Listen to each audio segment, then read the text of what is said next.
सकते हैं कि अपर्णा यादव बीजेपी के अंदर हैं, बीजेपी की विचारधारा के साथ जुड़ी हुई हैं, लेकिन जिस तरह से वो तेज प्रताप यादव का समर्थन भरे मंच से, खुले मंच से और एक बड़े टीवी डिबेट शो में करती हुई नजर आती हैं, उससे आप ये मानकर चलिए कहीं ना कहीं उन्होंने तेज प्रताप यादव को समर्थन करने का फैसला। अनुजेश की पत्नी संध्या यादव की बात करें, अब तक किसी भी जगह पर चुनाव प्रचार में वो नजर नहीं आई हैं। इसका भी मतलब ये मानकर चलिए कि वो भी अप्रत्यक्ष रूप से अपने भाई की पार्टी का या यूं कहें कि अपने मायके की पार्टी का समर्थन करती हुई दिखाई पड़ रही। नमस्कार, मैं नाज़मीन खान और आप देख रहे हैं SPN 9 न्यूज। उत्तर प्रदेश में बेशक उपचुनाव की तारीख में चुनाव आयोग के जरिए बड़ा बदलाव कर दिया गया हो, लेकिन उत्तर प्रदेश की 9 विधानसभा सीटों पर होने वाले उपचुनावों को लेकर अब जातीय समीकरण के आधार पर उम्मीदवारों को उतारा जा रहा है। नामांकन पत्र दाखिल भी कर दिया गया है। चुनावी रण में तमाम प्रत्याशी उतर भी चुके हैं। जीत किसको मिलेगी, ये बड़ा सवाल यहाँ पर बना हुआ है। 9 विधानसभा सीटें हैं, लेकिन 9 विधानसभा सीटों में से करहल विधानसभा सीट भारतीय जनता पार्टी के लिए जीतना एक बड़ी चुनौती बन जाता है, क्योंकि करहल विधानसभा सीट समाजवादी पार्टी का गढ़ है। समाजवादी पार्टी के तहत लगातार देखा जाए तो सपा की जीत ही यहाँ पर सुनिश्चित होती हुई दिखाई दी है। भारतीय जनता पार्टी अपनी जमानत भी यहाँ पर निकाल नहीं पाती है, लगातार जमानत जब्त हो जाती है। इस बार भारतीय जनता पार्टी ने एक बड़े चेहरे के साथ और एक ऐसे चेहरे के साथ चुनावी रण में उतरने का फैसला कर लिया है और इस आधार पर जीत का दावा भी किया जा रहा है। लेकिन देखा जाए तो यादव वर्सेस यादव का मुकाबला कड़ा तो होगा, लेकिन जीत कहीं ना कहीं समाजवादी पार्टी अपनी तरफ से पेश करती हुई दिखाई दे रही है। भारतीय जनता पार्टी ने जहां अनुजेश यादव को चुनावी मैदान में उतारा है, तो वहीं समाजवादी पार्टी के तहत तेज प्रताप यादव को चुनावी मैदान में उतारा गया है। तेज प्रताप यादव एक यादव चेहरा तो हैं, लेकिन समाजवादी पार्टी का भी चेहरा है, साथ ही साथ मुलायम सिंह यादव के परिवार से जुड़े हुए भी हैं और अखिलेश यादव संग बड़ा रिश्ता। और इस आधार पर कहा जा रहा है कि यादव होने के नाते समाजवादी पार्टी को बेहतर फायदा करहल विधानसभा सीट पर मिल सकता है। भारतीय जनता पार्टी ने भी यादव समुदाय की आबादी के आधार पर ही यादव चेहरे यानी कि अनुजेश यादव को उतार दिया है। लेकिन पहला चुनाव होगा अनुजेश यादव का विधानसभा का, बाजी मारते हुए नजर आएंगे या फिर नहीं, ये बड़ा सवाल यहाँ पर बन जाता है, क्योंकि बीजेपी तो जीत का दावा कर रही है, लेकिन अनुजेश यादव के पहले चुनाव के आधार पर कहीं ना कहीं अभी भी सवाल खड़े हुए नजर आ रहे हैं। मेरे साथ मेरे वरिष्ठ सहयोगी अमन सर मौजूद हैं। सर, करहल विधानसभा सीट को लेकर ही बार बार चर्चाएं होती हुई नजर आ रही हैं, क्योंकि समाजवादी पार्टी यहां से हारी तो एक बड़ा मुकाबला वो हारती हुई नजर आएंगी, यानी कि 2027 में जो विधानसभा चुनाव होगा वो समाजवादी पार्टी के लिए मुश्किलें खड़ी कर सकता है। लेकिन बीजेपी के लिए जीतना भी चुनौती बन रहा है, क्योंकि यादव समुदाय की बात करें तो 1.25 लाख के करीब माने जाते हैं और यादव चेहरों को ही दोनों ही पार्टियों ने उतारा है। क्या लगता है, कड़ा मुकाबला है और क्या समाजवादी पार्टी का पलड़ा भारी नजर आ रहा है? देखिए, शुरुआती अगर हम करहल सीट की सिर्फ बात करें तो वहाँ जिस मकसद के तहत या जिस उद्देश्य के तहत बीजेपी ने अनुजेश को उतारा और ऐसा लगा कि यहाँ पर यादव वर्सेस यादव की लड़ाई में कहीं ना कहीं बीजेपी इसका फायदा उठाना चाहती है, क्योंकि करहल के अगर हम वोटों के समीकरण की बात करें नाज़मीन, तो नजर आता है कि यादव वोट बैंक लगभग 1.5 लाख के आसपास दिखाई पड़ता है और ऐसे में बीजेपी की सोच यही रही कि किसी तरह से इस कह सकते हैं वोटों को अगर अपनी तरफ मिला लिया तो यहाँ पे शाक्य वोट कुछ मिल सकता है, कुछ कह सकते हैं दलित वोट हमें मिल सकता है, ओबीसी के कुछ और वोट मिल सकते हैं। लेकिन अब इन सब के ऊपर पानी फिरता हुआ दिखाई पड़ा नाज़मीन, क्योंकि जो कैलकुलेशन बीजेपी ने यहाँ पर किया था अब खुद बीजेपी के ऊपर भारी पड़ता हुआ दिखाई पड़ रहा है। इसके कई कारण हैं जो हम देख सकते हैं। सबसे पहली बात कि अपर्णा यादव, जिन्होंने भरे मन से एक बात कही कुछ दिनों पहले कि भाई करहल की सीट के ऊपर मेरा भतीजा चुनाव लड़ रहा है, तो आप समझ सकते हैं कि अपर्णा यादव बीजेपी के अंदर हैं, बीजेपी की विचारधारा के साथ जुड़ी हुई हैं, लेकिन जिस तरह से वो तेज प्रताप यादव का समर्थन भरे मंच से, खुले मंच से और एक बड़े टीवी डिबेट शो में करती हुई नजर आती हैं, उससे आप ये मानकर चलिए कहीं ना कहीं उन्होंने तेज प्रताप यादव को समर्थन करने का फैसला कर दिया। इसके बाद अनुजेश की पत्नी संध्या यादव की बात करें, अब तक किसी भी जगह पर चुनाव प्रचार में वो नजर नहीं आई हैं। इसका भी मतलब ये मानकर चलिए कि वो भी अप्रत्यक्ष रूप से अपने भाई की पार्टी का या यूं कहें कि अपने मायके की पार्टी का समर्थन करती हुई दिखाई पड़ रही हैं। उससे बड़ी बात अनुजेश की मां जो कह सकते हैं कि जो कल भी मैं जिक्र कर रहा था कि एक फिल्म का डायलॉग है जहां पर अमिताभ बच्चन कहते हैं कि भाई मेरे पास आज बहुत प्रॉपर्टी है, पैसा है, गाड़ियां हैं, तो शशि कपूर कहते हैं मेरे पास माँ है। लेकिन अनुजेश की स्थिति ऐसी हो रही है कि माँ भी कहीं ना कहीं उनके खिलाफ जाती हुई नजर आती हैं और सपा को सपोर्ट करने की बात कह देती हैं शिवपाल यादव से मिलने के बाद। तो आप समझ सकते हैं कि यहाँ पर जिस उम्मीद के साथ बीजेपी ने अनुजेश को उतारा नाजमीन, वो उम्मीदें कहीं ना कहीं उनके ऊपर ही भारी पड़ती हुई नजर आती हैं। और 9 सीट का आप जिक्र कर रहे हैं, देखिए 9 सीटों में भी अगर हम पूरे समीकरण को साधें देखें तो उसमें लगभग 4 सीटें ऐसी हैं जो सपा की जीती हुई सीटें थी, 3 बीजेपी की हैं, 7 सीट हो जाती है, एक आरएलडी की है और एक निषाद पार्टी की सीट नजर आती है। तो 9 सीटों में 4 अगर सपा के पास हैं और यहाँ पर अगर सपा जिस तरह से प्रचार प्रसार कर रही है, जिस तरह से साधने का लोगों को प्रयास कर रही है, अगर यहाँ पे 7 से 8 से कह सकते हैं कि सीटों के ऊपर अगर उसने बढ़त बनाई या 5 से 6 सीटें भी कहीं ना कहीं जीती हुई नजर आई तो ये बीजेपी के लिए बहुत बड़ी हार हो सकता है। क्योंकि आरएलडी की सीट एक निकाल दीजिए तो बीजेपी कुल मिलाकर 8 सीटों के ऊपर चुनाव लड़ रही है। इसमें भी अगर उसके हाथ में 2 से 3 सीटें आकर बच जाती हैं, रह जाती हैं, तब भी उनकी हार मानी जाएगी। क्योंकि यहाँ पर बीजेपी अपने आप को उत्तर प्रदेश की सबसे बड़ी पार्टी मानती है। ये कहती हुई नजर आती है कि भाई समाजवादी पार्टी हमारे सामने कोई हैसियत नहीं रखती। केशव प्रसाद मौर्य तो यहाँ तक कहते हैं कि 27 छोड़िए 47 तक अखिलेश यादव यूपी में वापस नहीं आएंगे। लेकिन 9 सीटों के ऊपर बीजेपी को अपना दामन बचाना मुश्किल पड़ रहा नाजमीन, क्योंकि जिस तरह 13 से 20 तारीख की गई चुनावों की, उसके बाद से लगातार सपा के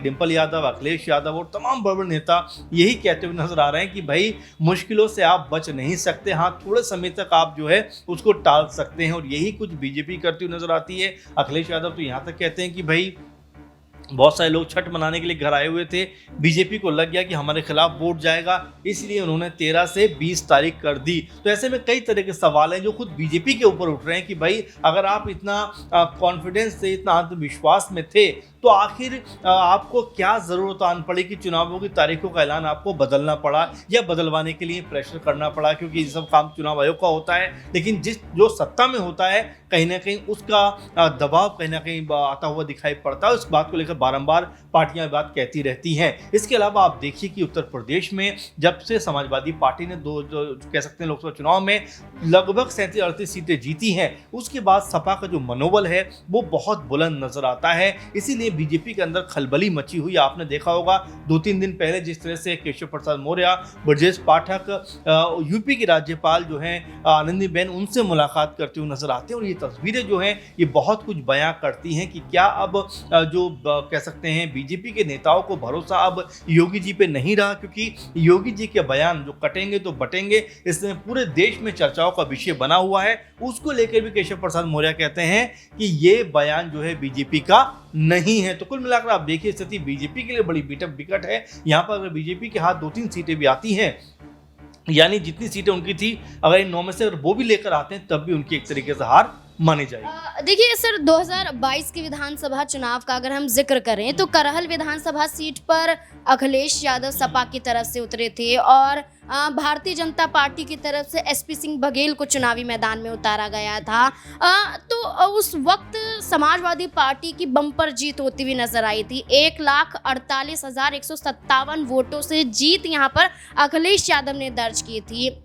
इस आधार पर क्या बीजेपी ने ये सोचा कि हमें भी यादव चेहरा ही उतारना पड़ेगा और परिवार से लड़ाना पड़ेगा, क्योंकि अगर वो यादव चेहरा नहीं उतारती बीजेपी तो उन्हें भी कहीं ना कहीं डर सता रहा था कि इस बार भी करहल विधानसभा सीट उनके हाथ से चली जाएगी। तो ऐसे में अपर्णा यादव को मौका क्यों बीजेपी नहीं दे रही है? देखिए वही सबसे बड़ा सवाल बनता है नाजमीन कि जैसे शुरू में मैंने आपसे कहा कि जिस तरह की बात वो कहती हुई नजर आती है कि भाई मेरा भतीजा वहां से चुनाव लड़ रहा है, तो ऐसे में सारी की सारी जो राजनीति राजनीति है वो धरी की धरी रह जाती है बीजेपी की, सारी जो रणनीति है वो धरी की धरी रह जाती है, क्योंकि आपकी पार्टी, क्योंकि देखिए परिवार एक अलग मसला है, आप पढ़ना जो है वो यादव कुनबे से आती है, लेकिन फिलहाल वक्त में देखा जाए तो बीजेपी के साथ है। अब ऐसे में वो खुले मन से अगर अपने परिवार की या यूं कहा जाए कि सपा प्रत्याशी की तारीफ करेंगी तो जाहिर बात है कि इसके कई सारे मायने निकाले जाएंगे और बिल्कुल निकाले जाने चाहिए, क्योंकि अपर्णा यादव बीजेपी की विचारधारा को लेकर आगे बढ़ रही हैं। ऐसे में अगर उनसे कहा जाता है कि भाई आप करहल पे जाकर चुनाव लड़िए तो वो ये कहती हुई नजर आती है कि भाई नहीं, मैं नहीं जाऊंगी, मेरे परिवार की सीट है। तो ऐसे में तो बीजेपी के लिए घाटे की बात है और ऐसा लगता है कि बीजेपी उनके ऊपर कोई बड़ा एक्शन भी ले सकती है, क्योंकि अभी तक भी आप देख रहे हैं कि कोई बड़ा रुतबा, बड़ा पद तो उनको दिया नहीं है। अब ऐसे में उनकी इस तरह की बयानबाजी निकलकर सामने आएगी तो जाहिर बात है बीजेपी इसके ऊपर गौर करे, क्योंकि देखिए अगर आप अभी भी अपने परिवार के लिए अगर सब कुछ कह सकते हैं न्यौछावर करने को तैयार हैं तो बेहतर होगा कि आप वहीं जाकर राजनीति करिए, फिर क्या जरूरत है बीजेपी में रहने की। तो नाज़रीन, कई तरह के सवाल हैं जो अब अपर्णा यादव को लेकर उठेंगे और देखिए अगर अनुजेश यादव की अगर यहाँ पे हार होती है एक तरीके से तो ये बात मानी जाएगी कि यहाँ जो है बीजेपी के नेताओं ने ही उनको हरवाने का काम किया है। एक बार फिर उंगलियां उठती हुई नजर आएंगी और हो सकता है कि अपर्णा यादव, क्योंकि अभी भी आपने देखा कई तरह की बातें निकल के सामने आई थी, कई तरह की चीजें निकल के सामने आई थी कि वो सपा में फिर दोबारा शामिल हो सकती हैं, बीजेपी से उनका मोह भंग हो रहा है। तो कुल मिलाकर जो स्थिति नजर आती है वो यही आती है कि अगर बीजेपी के लोग इस तरह सपा को सपोर्ट करेंगे, क्योंकि देखिए पारिवारिक मामला अलग है,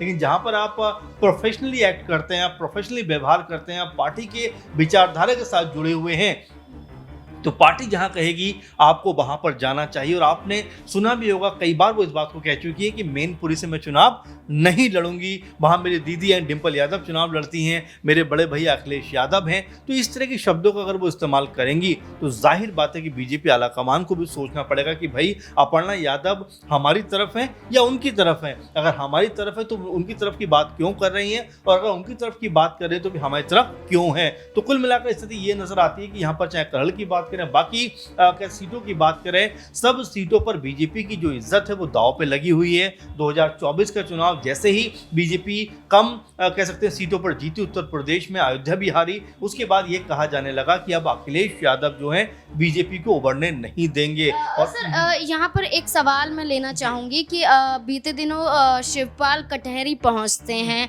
डीएम से मुलाकात करते हुए नजर आते हैं, आरोप लगाते हैं कि बीजेपी पैसे देने का काम कर रही है, बीजेपी डरा धमका कर वोट पाने की कोशिश कर रही है।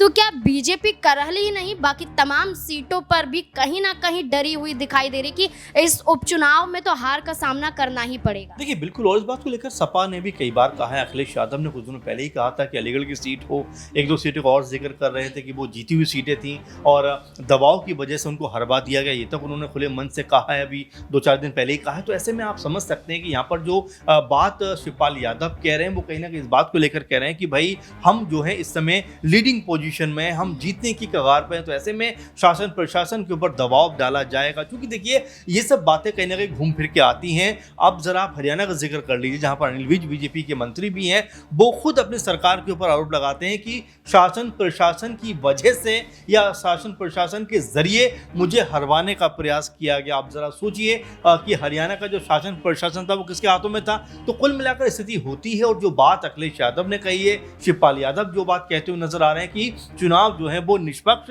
होने चाहिए। फिलहाल अगर पूरे माहौल को देखा जाए नाज़मीन तो ऐसा लगता है बीजेपी दावे तो कर रही है कि हम सारी की सारी सीटों पर चुनाव लड़ेंगे, लेकिन जो नेताओं में एकजुटता होनी चाहिए, जो नेताओं में तालमेल बेहतर होना चाहिए, बीजेपी के नेताओं में वो उत्तर प्रदेश में नजर नहीं आता। केशव प्रसाद मौर्य, ब्रजेश पाठक का अकेले राज्यपाल से मिलने का क्या मतलब है, आप जरा गौर करिए। कुछ दिनों पहले जिस तरह से हमने देखा कि केशव प्रसाद मौर्य ने ही जिक्र किया था कि संगठन से बड़ा कोई नेता नहीं होता, दिल्ली में आते हैं, तमाम लोगों से मिलते हुए नजर आते हैं, तो एक भूमिका कहीं ना कहीं बनती हुई नजर आती है। क्योंकि केशव प्रसाद मौर्य का नाम जब मुख्यमंत्री के तौर पर नहीं लिया गया तो बीमार पड़ गए थे, उस समय इतना उनको दुख हुआ था। और जाहिर बात है कि उस समय बीजेपी के अध्यक्ष 2017 की अगर बात करें, उसके बाद से एक बार भी ऐसा मौका नहीं आया जब केशव प्रसाद मौर्य को मुख्यमंत्री के तौर पर आगे बढ़ाया बढ़ाए जाने की बात की गई हो। ऐसे में अब उनको मौका लग रहा है कि अगर योगी जी लगातार फेल होते हैं तो यहाँ पर उनकी संभावना बनती हुई नजर आती है। इसीलिए वो शायद मुझे ऐसा लगता है कि ज़्यादा हलचल पैदा करते हुए नजर आते हैं। कभी राज्यपाल से मिलते हैं, कभी बीजेपी के आलाकमान नेताओं से मिलते हैं, कभी कह सकते हैं बयानबाजी अलग ढंग की करते हुए नजर आते हैं। ये तो तमाम चीज़ें ये बताती हैं कि आने वाले दिनों में उत्तर प्रदेश के अंदर अगर बीजेपी इन उपचुनाव में हारी तो एक बड़ा बदलाव, एक बड़ी कह सकते हैं कि बदलाहट की कह सकते हैं कि गूंज जो है वो उत्तर प्रदेश में नज़र आ सकती है। और साथ में हम ये भी देख सकते हैं क्योंकि सपा के कई नेताओं ने ये बात कही है, अरविंद केजरीवाल ने भी ये बात कही है कि अब योगी जी का जो कद है वो लगातार कम होगा और कद ही नहीं हो सकता उनसे पद भी ले लिया जाए। बिल्कुल, ये 9 विधानसभा सीटों के उपचुनाव ही तय करेंगे कि 2027 के विधानसभा चुनाव का असर किस पर पड़ता हुआ नजर आएगा और उत्तर प्रदेश पर कौन राज करेगा। अब देखना होगा कि चुनाव से पहले बड़े बड़े दावे तो किए जा रहे हैं, लेकिन वोट के बाद जब परिणाम सामने आएंगे तो किसकी जीत उपचुनावों में देखी जा सकती है। इस पूरे मुद्दे को लेकर आपकी क्या राय है और करहल विधानसभा सीट के बारे में क्या सोचते हैं? अनुजेश यादव वर्सेस तेज प्रताप यादव का जो मुकाबला है, बाजी कौन मारता हुआ नजर आएगा? क्या है आपकी राय? कमेंट सेक्शन में जरूर बताएं। देखते रहे SPN9 न्यूज़। धन्यवाद।